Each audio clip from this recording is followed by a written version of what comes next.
Good morning and welcome to the day 2, the opening recap and keynote address session. I am Desiree Norwegian from Lidley First Nation. I am currently in the traditional territory of Saugeen Ojibwe Nation, Métis of Ontario, and historic Saugeen Métis. I am the owner and CEO of Atunda Incorporated, which specializes in Indigenous engagement for a clean energy future. I also sit on the board of the Organization of Canadian Nuclear Industries, the Canadian Council of Aboriginal Business, and the Work Wellness Institute. I will be providing a recap of the first day's discussion, followed by a keynote address from the Parliamentary Secretary to the Minister of Natural Resources of Canada, Paul Lefebvre. The Honourable Seamus O'Regan, Minister of Natural Resources, sends his regrets as he will not be able to attend this morning. I would first like to thank Elder Joe Cusance from Yellow Quill First Nation for providing the opening prayer, which was done at the FNPA's headquarters in Saskatoon this morning. There was a couple key takeaways from yesterday of what I picked up on from speakers, and the biggest one I feel is the need for SMR as a base load for reliable resource of energy, and the need for meaningful inclusion of Indigenous people, either as equity partners, through gaining business through supply chains, and by including communities in planning, implementation, and maintaining sites selected. We had an amazing lineup of speakers yesterday, giving us a lot of very important information and thought-provoking conversations. Some of the key points being from the President of Utilities, SMR technology is not the only option, but a big part of the puzzle to reaching zero emissions by 2050 or before. From Romina Velshi, who is President and CEO of the Independent Canadian Nuclear Regulator, the importance and the extensive testing and regulations that are required for any nuclear facility to start operating and to remain operating. From Laurie Swamy, President and CEO of NWMO, who is very passionate and knowledgeable about site selection and waste management, which is a crucial part of protecting Mother Earth. The importance of SMRs in regards to the mining industry. From Senator Murray Sinclair, he is very insightful and informative teaching about the history of our people and the 1973 Royal Proclamation, along with his very candid talk with Dr. Ken Coates about the important calls to action in regards to the Truth and Reconciliation Commission. When Senator Sinclair talked about a settlement family receiving 640 acres to farm, I just wanted to give a bit of context. Where I currently am in Bruce County, the price of an acre of land is $10,000, meaning that if I was given 640 acres, that equates to $6.4 million worth of land in this area. Just food for thought. I also wanted to point out that the recording of all panels is listed in the feed loop in the sessions section. I am very passionate about small modular reactors and the huge impact and benefit to our people. The lineup today will be very informative, and if you have any questions at any point, please feel free to ask. The gamification code for this session is SMR20. And this session is made possible with the sponsorship of Natural Resources Canada. I would also like to sincerely thank Mr. Guy Lonechild and the First Nations Power Authority for hosting this educational and very important topic. Today, our keynote speaker is Mr. Paul Lefebvre, who is an accomplished tax lawyer, business owner, and former commissioner to the Human Rights Commission of Ontario. Paul is a resident of Northern Ontario with a passion for improving his community. Paul was elected Member of Parliament for Sudbury in October 2015 and appointed Parliamentary Secretary to the Minister of Natural Resources in August 2018. Paul. Thank you so much, Desiree, and hello, everyone. As we say in our area, Ani, Bojo, Kwekwe. It's a great pleasure to be here with you. And as you said, Desiree, I'm passing along my regrets for Minister O'Regan. He very much wanted to be here today, and certainly a last-minute family emergency is obviously not allowing him to be here, so I send his regrets. But I want to thank you for the prayer that Guy had told me a bit earlier in our conversation that you are sending his way. That you had before. So I really want to thank you for that, and I will make sure that he gets the message. He will really, really appreciate that. And so I'm joining you from the Anishinaabe territory, the Atitmishing people and Wanapate people in my area. So I'm very, very happy to be able to join you to have this important conversation. So I want to first pass along a big thank you to the First Nations Power Authority, not only for organizing this SMR forum, but for the outstanding work you're doing. The FNPA is an experienced and trusted organization, providing expertise, building relationships, transforming ideas into projects.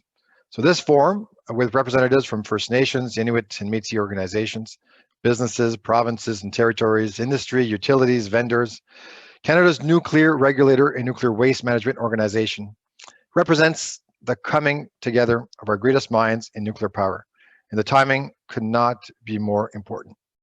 There's no other democracy that has the bounty of natural resource wealth that we have. Canada's energy assets are the envy of the world. We're a tier 1 nuclear nation.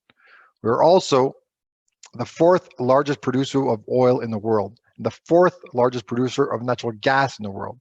We are also the 2nd largest producer of hydroelectricity, a global leader in solar and wind power, as well as smart grids, storage technologies, and carbon capture, and a driver of clean hydrogen production, fuel cell technologies, biofuels, and the minerals critical to powering a clean energy future. At this moment, across the world, investors are making clear choices. They're putting their money into businesses, industries, and jurisdictions that are meaningfully combating climate change. And they're divesting from those that, in their view, are not taking action. The markets are moving. And as we say in hockey, we've got to skate to where the puck is going. They're already taking action to make our economy more sustainable than ever. And part of that is ensuring the inclusion of Indigenous communities. Our government also understands this, and we're taking action along. And we're getting to work with an ambitious climate plan, one that puts a price on pollution, phases out coal-powered electricity, promotes investments in renewable energy, is currently building a coast-to-coast network of electric vehicle charging stations, makes generational investments during a pandemic to improve environmental performance, clean up abandoned wells and reduce emissions, and will create thousands of jobs and cut energy costs for Canadians by retrofitting homes and buildings in communities across our country.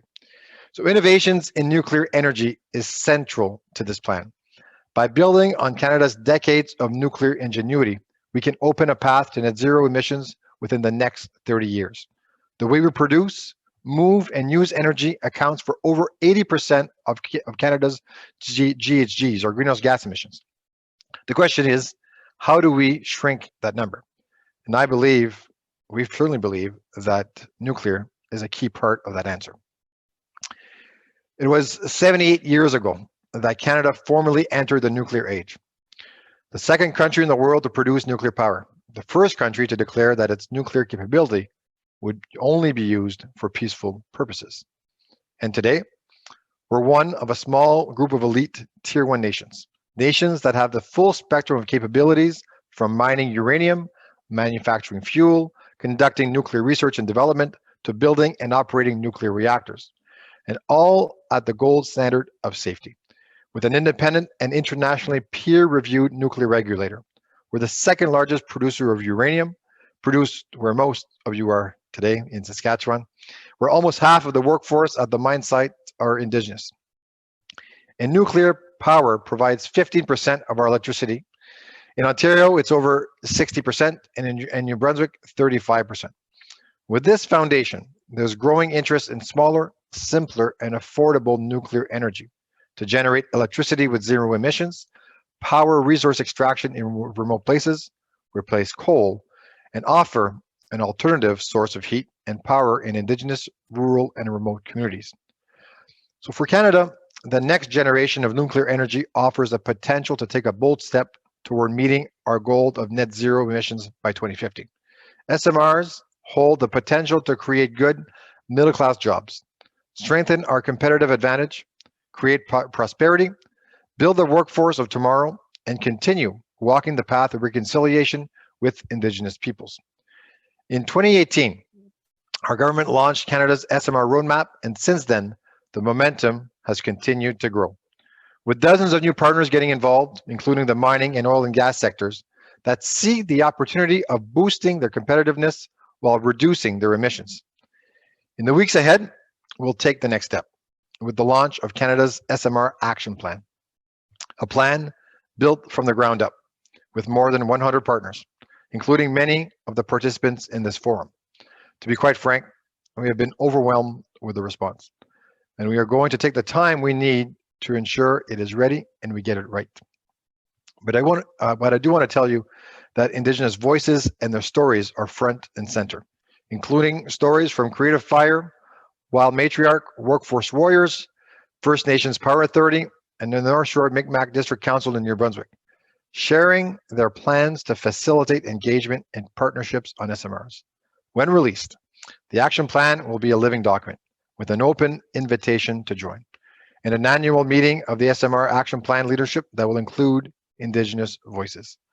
Throughout the action plan, it is made clear that meaningful partnerships with Indigenous peoples will be critical to capturing the possibilities of SMRs. That Indigenous voices will be heard and Indigenous communities must be beneficiaries. And that this emerging technology can and must take us further down the path of reconciliation. This forum is an important part of that. The promise of SMRs is real. The opportunities are great, and the time is now.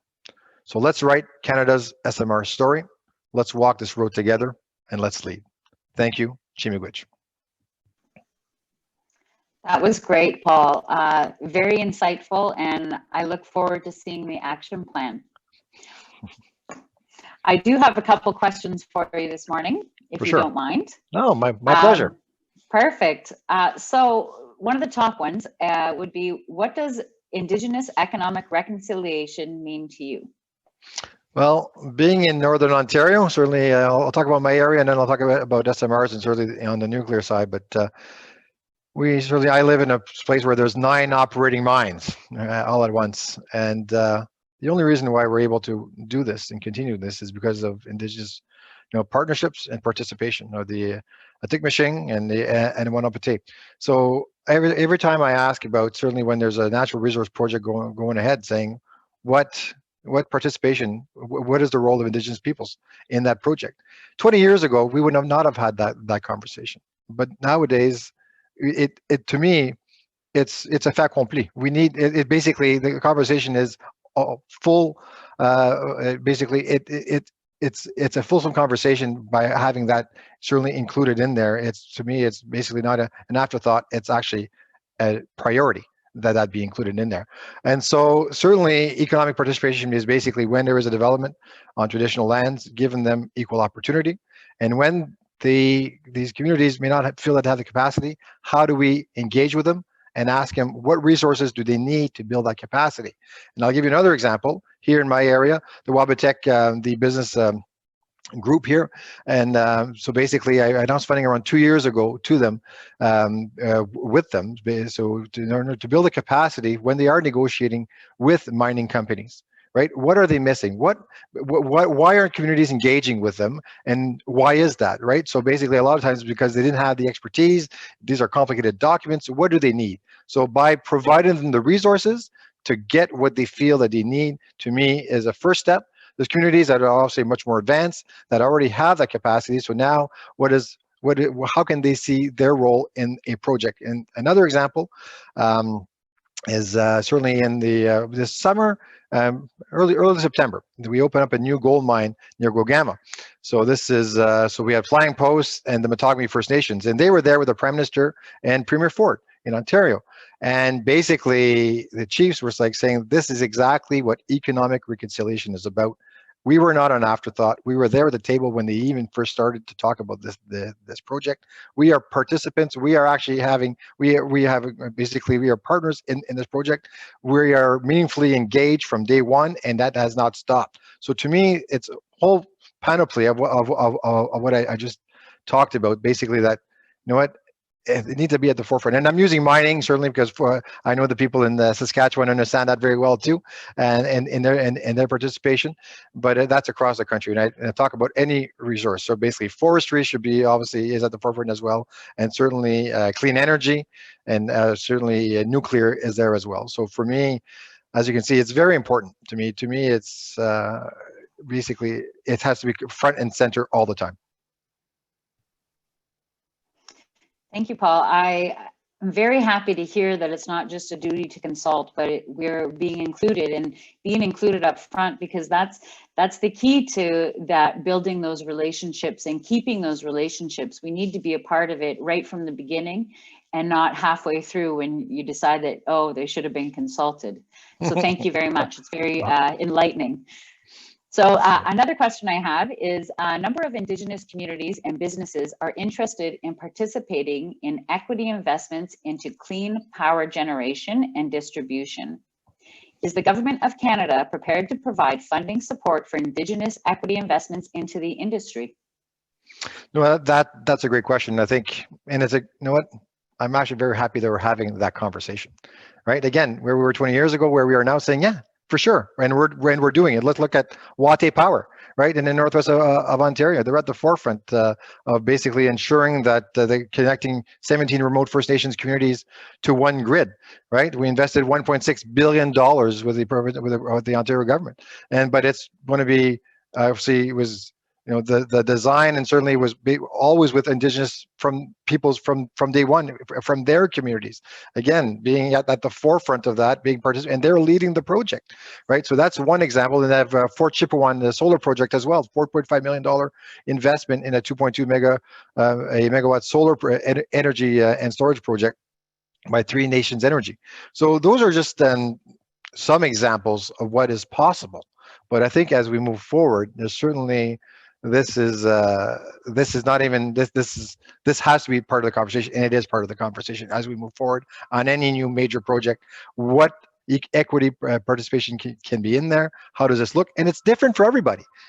There is not a one size fits all. That I think it's important, right? To certainly you and I are having a conversation. I think we're on the same page, but maybe media or people from the outside are looking in saying, oh, why aren't you doing the same thing elsewhere? Every community is different. They have their capacity, they have their leadership, everyone's different. So we need to engage with these communities as these projects move forward. I say, well, at the beginning of these projects, and what does this look like for them? And basically, what capacity do they need to move forward, and how can we help? And we're seeing those in obviously projects that I just talked about, and there's many more projects to come, and that's why I'm very optimistic. I know times are tough right now, and certainly in this pandemic, and certainly the history of our country is certainly something that I always say we need to learn from and not forget. But at the same time, let's move forward and learn from this and be much, much better of where we were. Thank you. I have the same sentiments. There you go. No, it was a great speak. I'm clearly invested in small modular reactor technology and the nuclear industry. So it's great to hear that, and great to hear that the support is there, as small modular reactors it's gonna take a whole village to move them forward. And I'm glad to hear that the federal government is on point. So the next question I have for you is, there are a number of provinces that have taken an active approach to SMRs through an interprovincial MOU. There may only be 10 years for Canada to secure a position in this industry and establish a path to develop SMRs. What steps will the Government of Canada be taking to support advanced skills and training for First Nations people to be part of the future workforce for this industry at all levels? That's a great question. I think, if we are going to be, at the beginning and make sure that communities are there, like I say, what are the capacity gaps, right? What capacity do we need to build, and what training do we need to do to make sure that there's a full participation?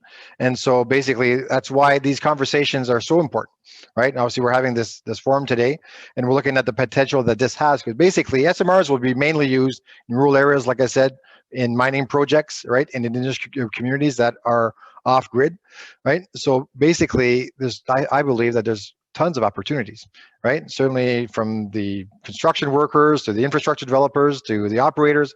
So I think we need to have those conversations with different communities as they look at in their traditional lands, in their lands, as to, yeah, SMRs, it makes sense for us here. And now, if it makes sense for us, how can we participate here? And now, if we want to participate, what are we missing? Right? Where are the economic gaps in order for us to be able to move this forward? And that's where the federal government will be there to support that. So I think, again, the training aspect, because there's always a bit different technology, right? So and that's going to be key to continue that support. Or else for us, then that doesn't mean economic reconciliation, right? It's one thing to say, like I said, you know what? Thank you for, yeah, we'll let you come on our lands and do this, and then we're one and done. That doesn't, in 2020 and beyond, that is not at all the way to move forward. Basically, there has to be more than participation, basically jobs, and then basically for certain community, what does equity look like, right? So I think those are, again, it's always having those conversations, sitting down together and basically engaging and having and determining the best path forward for those communities. Thank you. We do have a panel coming up later on today that talks about Indigenous engagement and has a couple different viewpoints on how, like you said, right, not everyone is going to be the same. Yeah. So we do have that conversation coming up later in today. So thank you for giving that insight. Yeah, and maybe on another further point, sorry, Desiree, okay. But it's like, we're seeing it today, right? Certainly, say the NRCan is helping sponsor this event. Like, we need to, so ensuring that these types of forums are happening, right? To be able to basically make sure that we're there to listen as well, engaging, creating these tables, right? To having these important conversations. So that's why, and that's one way that the federal government is engaging, by creating these opportunities. And as I said, on the SMR plan, there was lots of engagement there as well, right? So we always talk about engagement, but which is obviously number one, right? We got to start, but I want to see the next levels come after that, right? So like I said, we've seen it before, and we'll see it many more times over. Thank you. So another question I have for you, this one's a little longer. We are all in full agreement that SMRs and microreactors will offer life-changing options for our remote First Nation communities. Rather than consulting with our First Nations will be included, which is amazing.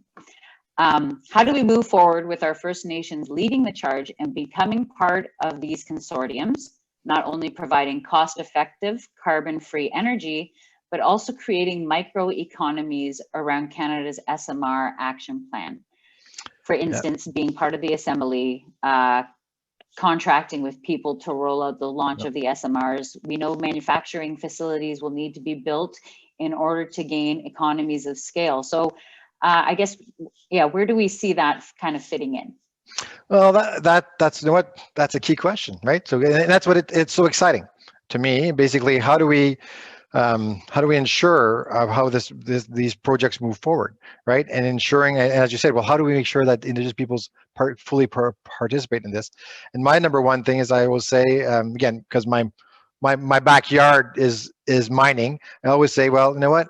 Any mining company that wants to open up a new mine, you know what, they need to engage right away with the people on the ground, and then having those conversations as to, you know, those meaningful engagement, but meaningful partnerships, right? And that, to me, is going to be the way, how to move forward with this. And so, because at the end of the day, if you don't have a social license to the company, they don't have it, how can they move forward? So I think that the number one thing is to make sure that we ensure that any SMR companies are fully aware, and that's why so in your areas of where you are in Canada, and if there's any SMR potential, engaging with those companies, saying how we can be partners, right? Sometimes we always wait for them to come to the communities, right? Sometimes, you know what, we may be proactive, right? Engage right away, because there's opportunities there, right? And maybe for me, it's a no-brainer anymore, right? But for some out there, and I still see it, and I'm optimistic, but I'm also realistic. It's not perfect, right? And so I encourage your communities and your leadership and your business people to reach out, right? To say, hey, we're seeing this opportunity. how can we work together?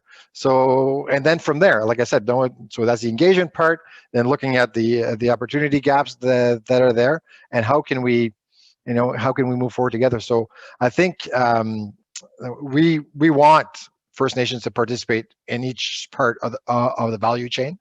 And also, so I go back to what can NRCan do to support that, right? As well as certainly what I implore, your communities and your leadership to have those conversations and not be shy about it, right? You know what?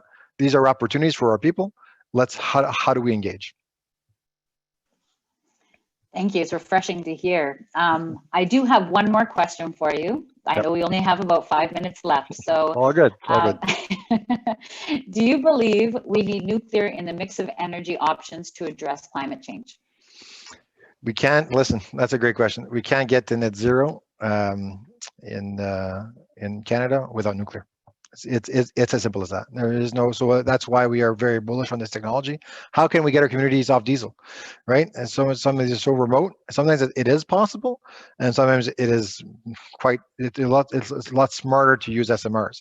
And so I think and I encourage you, and then that's why you're having this forum, to really look at what the science is about, right? To debunk a lot of the myths out there, right? It's so important, but at the same time, that has to come from the communities, right? Your science, the way that your perspective, your lens of what this means. And people in Saskatchewan are the best place. They've been living with nuclear and they're seeing it right in their own backyards, right? And also in Ontario, right? We have it right here.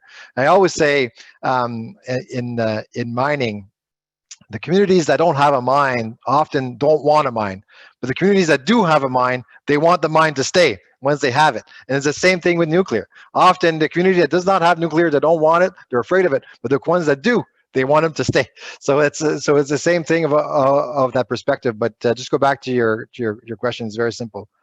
Yes, nuclear and SMRs are going to play a key role of how we get to net zero in Canada.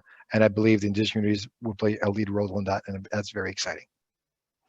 I thank you very much. I would like to thank the Parliamentary Secretary to the Minister of Natural Resources of Canada, Paul Lefebvre, for his presentation and all these additional comments.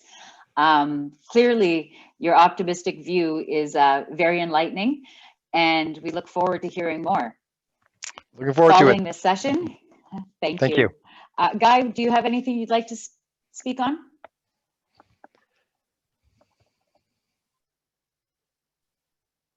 Oh, mute.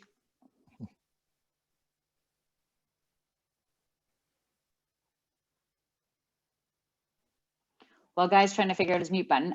Just following this session is, immediately following this session is addressing climate change, and the SMR panel comes right after this. So as soon as this is done, the next panel is going to start.